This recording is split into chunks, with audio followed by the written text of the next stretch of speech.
नमस्कार मेरे प्रिय श्रोताओं। आज मैं आप सबको मृदुला गर्ग जी द्वारा लिखित एक कहानी अगर यूं होता सुनाने जा रही हूँ।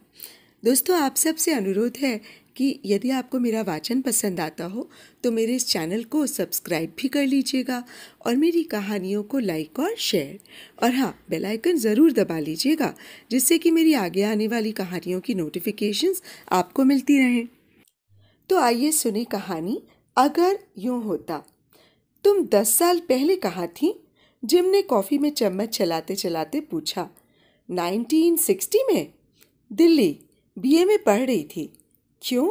मधुर ने प्याला नीचे रखकर उत्तर दिया और उसकी ओर देखने लगी। 1960 में मैं पहले हिंदुस्तान आया, दिल्ली भी गया था। तो तुम मुझे तब मिली होती तो हमारा विवाह हो गया होता। क्या बेकार बात करते हो? बेकार बिल्कुल नहीं है, सच कहता हूँ। 8-10 साल पहले तुम मुझे मिलती तो दुनिया की कोई ताकत हमें अलग नहीं कर सकती थी। क्या रद्दी कहानीकारों की तरह बोलते हो? चलो रद्दी सही, पर क्या करूँ, इस वक्त मेरी भावनाएं कहानी की तरह हो रही हैं। वो हंस पड़ा। तुमने रविंद्रनाथ ठाकुर की वो कविता पढ़ी है, फेयरवेल माय फ्रेंड? मधुर ने शायद बात बदलने के ख्याल से कहा। Farewell my friend? जिम ने कुछ सोचकर कहा। बंगला में शेषर कविता नाम है ना उसका? हाँ, पढ़ी है बंगला में मैंने। बंगला में? तुम क्या बंगला जानते हो? मधुर ने आश्चर्य के साथ कहा। अब तक उनकी बातचीत अंग्रेजी में हो रही थी। खूब अच्छी तरह, 10 साल से बंगाल में जो रह रहा हूँ। मुझे सुनाओगे? मैंने अंग्रेजी अनुवाद ही पढ़ा है। कुछ सोचकर वो अपनी बात पर हंस पड़ी। कितनी मज़ेदार बात है, तुमने अंग्रेज़ होकर बंगला में पढ़ी है, मैंने अंग्रेज़ी में। हिंदी के अलावा अपने देश की कोई भाषा सीखी ही नहीं। चमत्कार! अंग्रेज से शादी करने पर तुम्हारे घर वाले नाराज़ नहीं होते? फिर बेकार की बात। बोलो भी, होते, बहुत नाराज़ होते। तो तुम क्या करती? अपने घर वालों से डरती हो? मैं भला क्यों डरूंगी? मैं जिससे प्यार करती उससे विवाह भी करती। मैं किसी से नहीं डरती वरती। तब ठीक है, मैं तुम्हें हनीमून के लिए हांगकांग ले जाता। हांगकांग क्यों? बढ़िया जगह है, गई हो कभी? नहीं। 1 महीना वहां रहते, छुट्टी मनाते, फिर कुछ काम धाम करना पड़ता। तुम्हारा घर कहाँ है? माँ बाप कनाडा में रहते हैं आजकल, पहले इंग्लैंड में थे। मैं ऑक्सफोर्ड में पढ़ता था और रहता हूँ कलकत्ते में पिछले 10 साल से। तुम्हें मैं पूरे संसार की सैर कराता। मुझे घुमक्कड़पन की सनक है। तुम्हें पसंद है ना? हाँ। कहाँ कहाँ जाना चाहती हो? जापान, रोम, पेरिस। बहुत खूब। चीन, ग्रीस, इजिप्ट और इस्तांबुल। और इंग्लैंड है, छोटा सा आइलैंड, पर बहुत सौंदर्य है वहाँ, बहुरंगा सौंदर्य। इतनी छोटी जगह में इतना सौंदर्य मैंने और कहीं नहीं देखा। भारत में सब कुछ विशाल है, दूरियां अधिक हैं तो ऊंचाइयां भी। स्त्रियां अधिक सुंदर हैं और अधिक भावुक भी। उसने कुछ हंसी के स्वर में कहा, फिर बोला, कभी हिंदुस्तान से बाहर गई हो? नहीं, पर मेरे पति अगले साल अमेरिका जाने को कह रहे हैं। और यूरोप? वहाँ भी घूमते घामते। ठीक है, तुम्हारे साथ मेरी डेट पक्की। पेरिस में 10 जनवरी को 4 बजे, बोए में। मधुर जोर से हंसने वाली थी कि उसके मुंह का भाव देखकर रुक गई। वो एकटक उसकी ओर देख रहा था।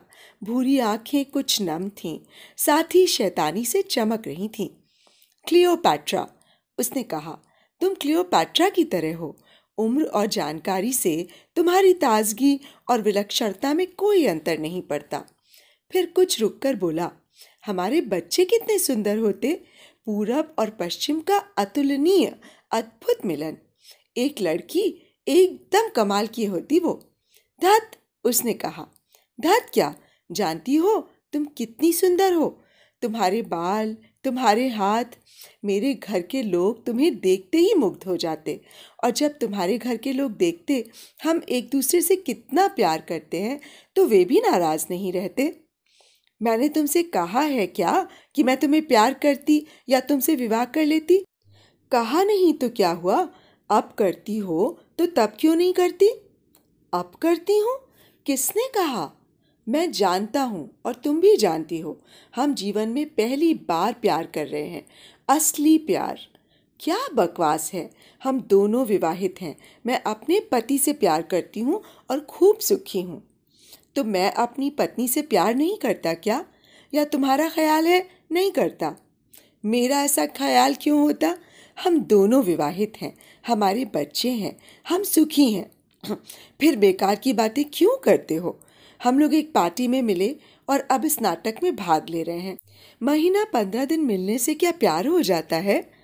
हो जाता है या नहीं मैं नहीं जानता, पर हो गया है। शायद हम पिछले जन्म में मिले हों। मैं अब तक पुनर्जन्म में विश्वास नहीं करता था, अब करने लगा हूँ। अजीब चीज़ है जीवन भी। पहले तुम मुझे मिली होती तो मुझसे बच नहीं सकती थी। सच कहो, पहले कभी तुमने इतना प्यार किया है? क्यों नहीं किया? मेरी अरेंज्ड मैरिज नहीं थी तो मेरी कौन सी थी? पर पहले हम मिले जो नहीं थे। जब मिले नहीं थे तो ख्याली पुलाव पकाने से क्या फ़ायदा? जो हुआ नहीं, जिसका कुछ अस्तित्व नहीं, जो हो नहीं सकता, उसे लेकर वाद विवाद से लाभ? लाभ तो नहीं है। तब बंद करो। ऐसी बातें सुनने से लगता है मैं अपने पति के साथ विश्वासघात कर रही हूँ। अब कौन रद्दी कहानीकार की तरह बोल रहा है? खैर ठीक है, हमें वापस जाना है अपने अपने घर, अपने अपने परिवारों के पास। चलो कॉफ़ी ख़त्म करो, मेकअप के लिए अंदर चलें। जिम मनोयोग से कॉफ़ी पीने लगा। कुछ देर मौन बना रहा। फिर मधुर ने कहा, तुमने कुछ कहा? नहीं, भीतर चलो। चलो, मधुर ने सुस्ती से कहा और उठने लगी। जिम ने आगे हाथ बढ़ा दिया, उसका हाथ थामकर उसे उठाने लगा। सहसा उसने कहा, वाकई हमें मिलना जुलना बंद कर देना चाहिए। अगर मिलते रहे तो एक दिन मैं तुम्हें प्यार कर बैठूंगा और तुम भी जानोगी प्यार किसे कहते हैं। वो हम दोनों के जीवन का अपूर्व क्षण होगा। नहीं, मधुर ने कहा और हाथ छुड़ाकर जल्दी से उठ खड़ी हुई। उसका रोम रोम सिहर उठा था, मुंह पर रक्त दौड़ गया था। वो चाहती थी जिम बोलता जाए, पर उसने और कुछ कहा ही नहीं। दोनों अंदर चले गए। नाटक समाप्त होने पर जिम ने कहा, गुड नाइट। नहीं, सुनो, मधुर ने कहा, मुझे घर छोड़ दो, मेरे पति बाहर गए हैं, मुझे लेने नहीं आएंगे। दोनों गाड़ी में बैठ गए। गाड़ी आगे बढ़ने लगी। भीतर बिल्कुल चुप्पी थी। नाटक समाप्त हो गया था। जिम चुपचाप गाड़ी चला रहा था। मधुर देख रही थी, अभी गाड़ी सुनसान पथ से जा रही है, फिर बाजार आ जाएगा, फिर उसका घर। वो गाड़ी का दरवाज़ा खोलकर उतर जाएगी। गुड नाइट, गुड बाय, समाप्त।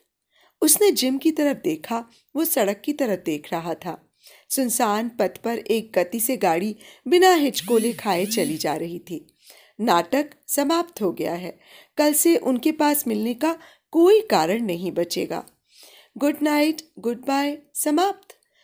जिम, उसने पुकार कर कहा, जैसे वो उसके बराबर में ना होकर कहीं दूर हो। हाँ, गाड़ी रोक दो। गाड़ी रुक गई। आज के बाद तुम मुझे नहीं मिलोगे? नहीं। कभी कभी क्लब में या कहीं और? नहीं, मैं तुमसे अजनबी की तरह नहीं मिल सकता। जिम ने अब उसकी ओर देखा। जिम, जिम, जाने से पहले मैं तुम्हें प्यार करती हूँ। उसने छलांग लगा दी थी। जानता हूँ, जिम ने कोमल स्वर में कहा। ओ जिम, मैं ये सह नहीं सकूंगी। जिम, जाने से पहले एक बार। मधुर ने उसका हाथ पकड़ अपने होठ उसकी हथेली पर रख दिए। नहीं, जिम ने स्नेह से उसके बाल सहलाते हुए कहा। ऐसे नहीं मधुर, मैं तुम्हारा एक चुंबन नहीं लेना चाहता। चाहता हूँ मैं जब चाहूँ जहाँ चाहूँ तुम्हारा चुंबन ले सकूँ, पर हमारे साथ एक भीड़ है, हम अकेले नहीं हो सकते। मधुर ने सिर उठाया तो उसकी आंखों में एक आंसू आ गया। वो पोंछने के लिए हाथ उठा ही रही थी कि जिम ने अपने होठों से आंसू उठा लिया और धीमे से उसके होठों पर रख दिया। नमकीन सा स्वाद महसूस हुआ कि होठ हट गए। उसे लगा एक बवंडर उठा था जो बहुत कुछ तहस नहस कर गया। बस एक फूल फुनगी पर आधा लटका रह गया था जो तूफान के चले जाने पर उसके होठों पर आ गिरा। आश्चर्य! उसे अनिश्चित सा ख्याल आया, ये तो प्रथम चुंबन के समान है। उसने आंखें बंद कर ली। गाड़ी फिर चल दी। बत्तियों की जगमगाहट से चौंककर उसने आंखें खोली। वे बाजार से गुजर रहे थे। गाड़ी रोक दो, उसने धीमे स्वर में कहा। बेबी के लिए खांसी की दवा लेनी है। तो अभी आप सुन रहे थे मृदुला गर्ग जी द्वारा लिखित एक कहानी, अगर यूं होता। दोस्तों, आपको कहानी और वाचन कैसा लगा मुझे ज़रूर बताइएगा। तो अब मुझे इजाज़त दीजिए। नमस्कार।